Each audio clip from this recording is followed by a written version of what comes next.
오늘은 제네바의 개혁자 요한 칼빈을 소개하겠습니다. 주님을 위해 바로 저의 심장을 드립니다. 칼빈의 유명한 말입니다. 많은 사람들은 칼빈을 강직하고 법적인 인물로 여깁니다. 그래서 그의 신앙 역시 기쁨과 위로가 없는 딱딱한 것일 거라고 생각하는 사람들이 있습니다.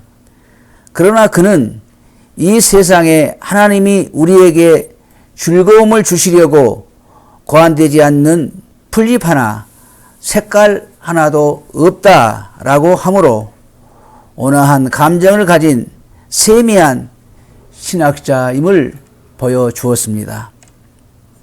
그는 1509년에 프랑스 노용에서 태어났습니다.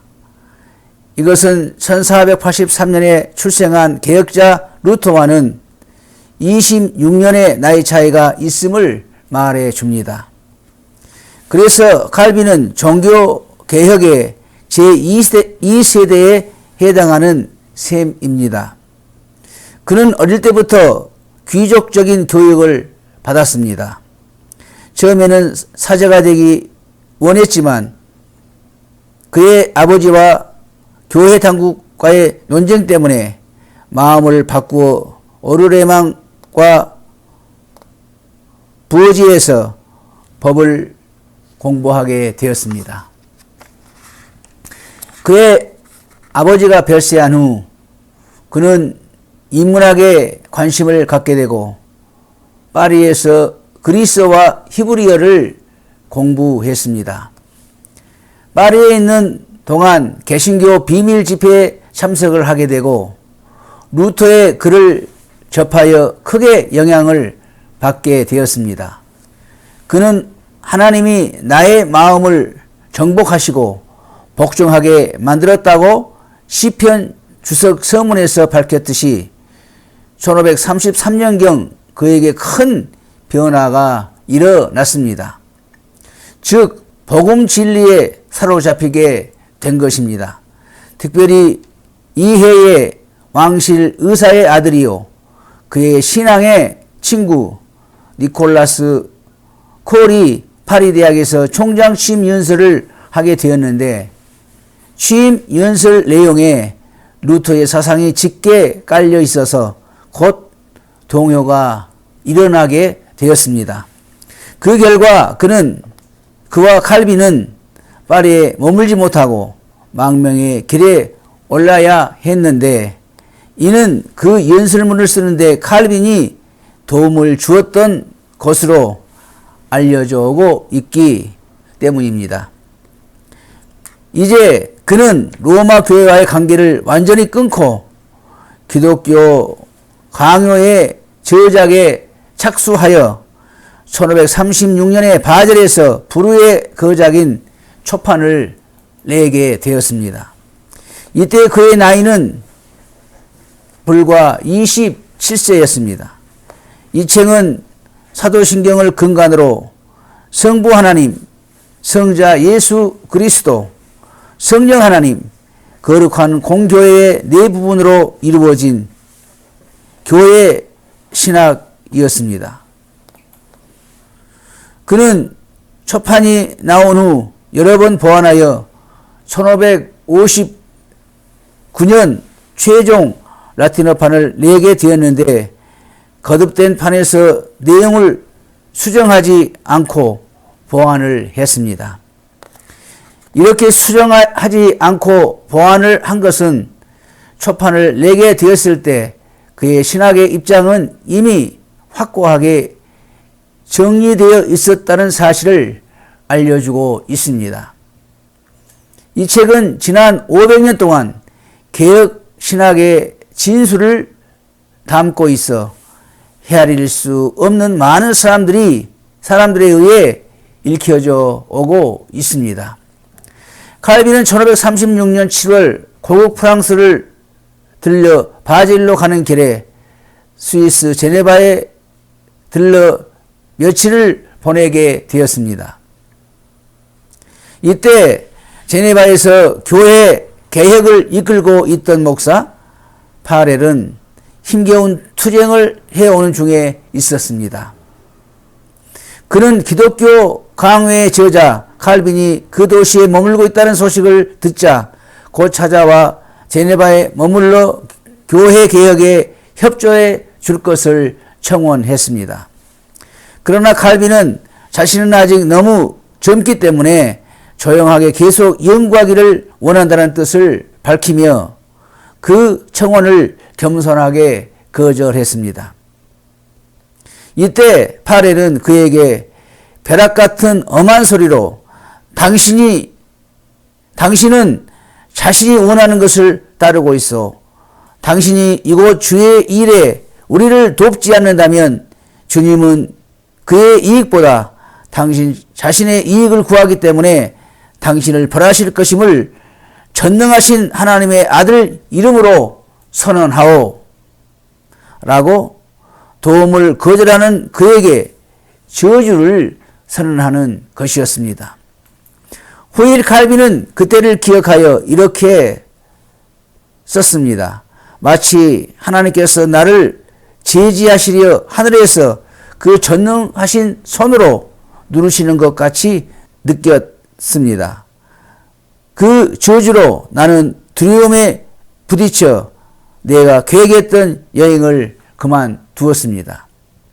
그동안 나그네 생활을 해온 칼빈은 이제 제네바에 머물게 되었습니다. 이로써 외지 프랑스에서 온 칼빈은 제네바 성 피에르 대교회당의 교사와 목사로 봉사하기 시작했습니다. 그는 곧 자신이 성경에서 이해한 대로의 교회관을 따라 시의회로부터 교회의 독립성을 확보하고 교회의 권위를 세우려 노력했습니다. 이를 위해 그는 곧 교회의 정치 조례를 마련했습니다. 여기엔 성만찬 참여에 대한 엄한 규칙과 모든 제네바 시민의 신앙 고백 요구가 포함되어 있었습니다. 이에 대한 강한 저항이 있었지만 시민들은 이를 1538년까지 수용했으나 엄한 권징이 문제가 되었습니다. 칼빈은 교회 권징은 당회의 의무라고 주장했습니다. 칼빈은 그의 생명의 위험을 느낄 만큼 큰 저항을 받았습니다. 그 결과 그곳에 봉사를 시작한 지 3년 만인 1538년 4월 그는 시의회에 의해 그의 동역자 파렐과 함께 제네바로부터 추방을 당하였습니다. 이후 그는 부처의 초청으로 스트라스부르크에 가서 그곳에 있는 작은 프랑스 개신교회 피난민들의 목사로 봉사하였습니다. 부처와 칼빈의 공동 노력의 결과로 스트라스부르크는 교회 예배 의식의 개혁과 갱신의 중심이 되었습니다. 여기서 칼빈은 시편 찬송을 예배에 도입하기 시작했습니다. 또 그는 어거스틴을 위시한 교부들에 대한 연구를 깊게 함으로 미래 교회 개혁의 봉사를 위한 더욱 튼튼한 틀을 다졌습니다. 칼빈은 이곳에서 지낼 때가 가장 평화로운 때였다고 했습니다. 여기서 3년이 되던 1541년 자신을 추방한 제네바시로부터 그는 다시 돌아와 달라는 간절한 초청을 받게 되었습니다. 주님의 일을 위해 즉시 저의 심장을 전심으로 바칩니다. 라고 했습니다. 그는 제네바에 돌아와 전에 아무 일도 일어나지 않았던 것처럼 큰 환영을 받고 그의 사역을 시작했습니다. 그는 즉시 목사들과 장로들로 구성된 치리회 조직을 도입하여 사도 시대에 있었던 교회의 치리회를 처음으로 복원했습니다. 특히 부도덕한 생활에 젖어 즐겨온 이들에게 성찬에서 참회를 금하는 권징을 시행했을 때 무서운 저항이 따랐습니다. 저들은 성찬 참회를 하지 못하는 것을 큰 모욕으로 생각하고 공세를 취하기 때문이었습니다. 그러나 칼빈은 당신들이 나를 죽일 수 있다. 그러나 당신들이 불합당한 자들에게 하나님의 떡을 주도록 나를 강제할 수는 없다. 라고 하면서 성찬 예식의 성별을 지켜냈습니다. 칼빈이 싸운 강력한 무기는 하나님의 말씀의 신조와 성실한 권징이었습니다. 이로써 제네바는 경건생활이 지배하는 도시로서 세상을 비추는 빛이 되고 산 위에 세운 성이 되었습니다. 스코틀랜드로부터 박해를 피해 1556년에 이곳에 온 낙스는 제네바 교회의 경건 생활을 보고 사도시대 이후 가장 완전한 그리스도의 학교라고 하며 감탄했습니다. 칼빈은 1559년에 제네바 대학을 세웠으며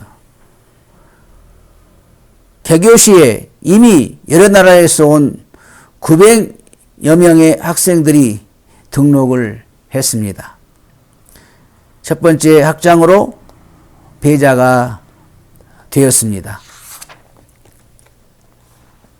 칼빈은 격렬한 신앙적 투쟁과 쉼없는 봉사로 몸이 약하여 1564년 5월 27일 55세 나이로 별세했습니다. 칼빈이 별세하기 5년 전에 그의 아내는 이미 세상을 떠나고 없었습니다.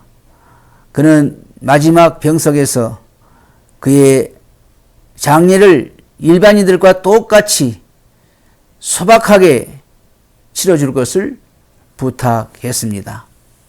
그래서 몇 년 후 그의 무덤을 찾아간 사람들이 그의 무덤 위치를 거의 찾을 수가 없었습니다.